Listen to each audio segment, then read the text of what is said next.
Hi, I'm Jade, the traveling artist. You've seen a little bit of the artwork that I have done, and you've read a little bit about me and what I'm trying to actually accomplish in my life. And now I'd like to show you some of the things that I have actually acquired on the travels that I have done, either around the mainlands of the United States or over across the seas in China. Some of the things that I have with me today, I actually didn't travel to these countries myself, but friends have actually brought these tokens back with them just for me because I like collecting sand and rocks and whatnot. So I got little trinkets from other countries that I have not had a chance to travel to yet. I'd like to first start off with China because that was my favorite place to travel to, the best 23 days that I can possibly remember. In 2004, I got to go with a class trip to go to China, and the first place we went to was Beijing. In Beijing, I acquired this lovely painting done by a very talented artist. I picked it up in Muslim Alley, and it took about a half hour to haggle the price down on this one piece of artwork. This Muslim Alley is a tourist place, but also is quite popular with just also the locals as well for somewhere to actually get stuff because it's a very cheap place to travel to. This is one of the things that I got there. The other would be this necklace that I got in the same place.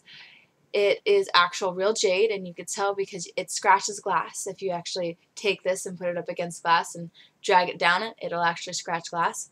I have not taken this off since I believe 2004, besides for x-rays, which they make you take off the necklace there.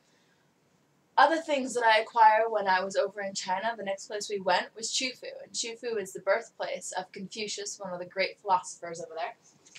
And one of the things I got to get was a couple wall scrolls as well, another few. This one here actually drawn by the 26th descendant of Confucius. And down here in the corner, actually, you can see his signature with the little stamps that they actually make, and you can actually get your name carved into them too, which is quite cool.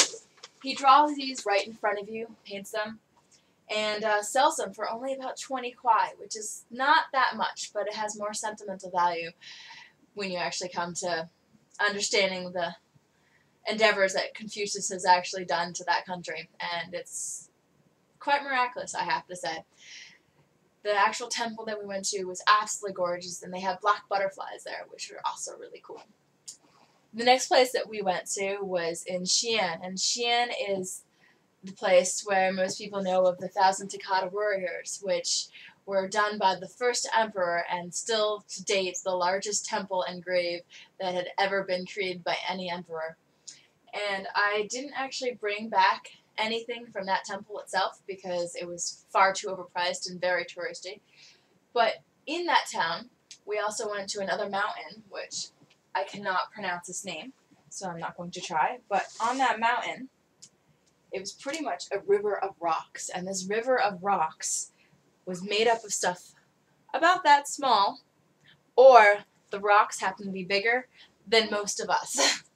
Combined, if we took our entire class and stood together, we wouldn't equal the size of the rocks that came down the side of the mountain, and we're just sitting there as if it was part of a river. The trees lined it, so it looked like this one little river coming down the hill, and then the trees were outlining it. It's absolutely very gorgeous, and I hope later to show you a picture of that. The next place that we traveled to was Hohhot, which is famous for horses.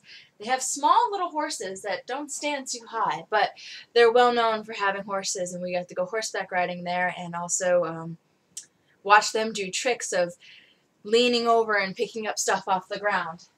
So that's one of the things I picked up in one of the shops that I was down there when I was over there.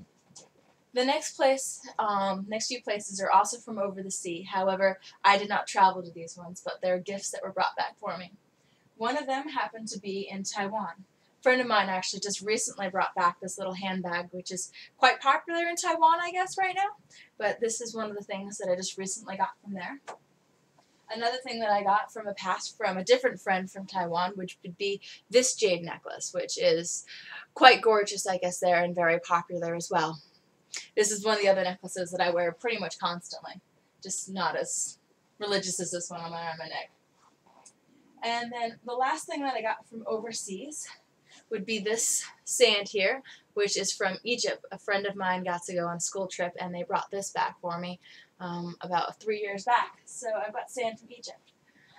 One other thing that I don't have with me is also some nuts and tree bark and also some rocks and sand, or more or less dirt, from Guatemala that a friend just traveled to as of last summer, and they brought me back some very gorgeous pieces of work, of art too, as well, that was sculpted by some of the native tribes there, and that was quite an experience that I got to hear about, and I got some of the tokens from their travels as well.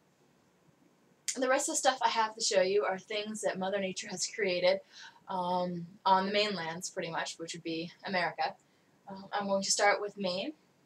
In Maine, just recently I went to Kennebunkport for my cousin's wedding, and along the ocean line I got to pick up a few stones and also some seashells that happened to be lying around the beach, right next to President Bush Sr.'s vacation home, I think. This is some of the things that I got to actually pick up a little bit further north in Bar Harbor, Maine. This was about in 2008 when I decided to travel up there to go check out a school that was up there. I got some shells that were completely together and others that are pretty much deteriorating and turning into tiny little pieces of coral as it looks. Some other things that I got this black sand that I acquired from Bath, Maine when I went sailing with some friends that live up there. I still have yet to find any sand that looks like that, and I like to just call it black sand because it's black sand, but of course it's not from the desert that has black sand. The next sand that I absolutely love, which is absolutely gorgeous, is sand that I acquired in Oshkosh, Nebraska. Yes, there is an Oshkosh, Nebraska, and I suggest no one ever travel there. However, the sand is gorgeous. This sand looks like crystallized, it's pretty much tiny little crystals of quartz and other things. And it's very hard to actually find any sort of rocks over in Nebraska because this sand wears them down very quickly because it's very sharp and very rough. So with all the wind blowing around and everything keep on moving, all the rocks wear down very quickly in terms of this. This is actually from a salt pond that happens to be in Oshkosh, Nebraska. It's one of the only places in America that has a inland saltwater area, and it's a tiny little pond, but they actually have salt water there, and this is from the edges of that little beach. The next place that I went to just over this summer was Texas, and in Texas I got to go to Dallas. I also got to go to Denton as well, and in Denton I got to pick up a few rocks that you won't find in most New England. And these rocks are from man-made pools, but this is actually rock form that was created by Mother Nature, thank goodness. They also have red clay, which is their sand, and when it's dry, it's just like sand, but as soon as you get wet, it gets really mushy and really mucky, and your entire house will be covered in red sand if you don't make sure to take off your shoes at the door, which is one problem I noticed about Texas. The last place that I would like to talk about is when I went to a museum in Pequot, the Pequot Museum down here in Massachusetts, and I got to acquire this when I was there, when I was donating some money to their fund for keeping their museum going and also preserving the last area for the Pequots to actually live in this country.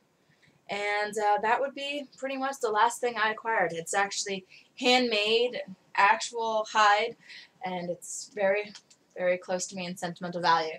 So that would be some of the things that I acquired on my travels, and I hope that inspires you to maybe travel a little bit because it is a glorious thing to do, and the events and also the things that you get to see and do are fabulous, and I hope someday that everyone else gets to do as much traveling as I do. See you later.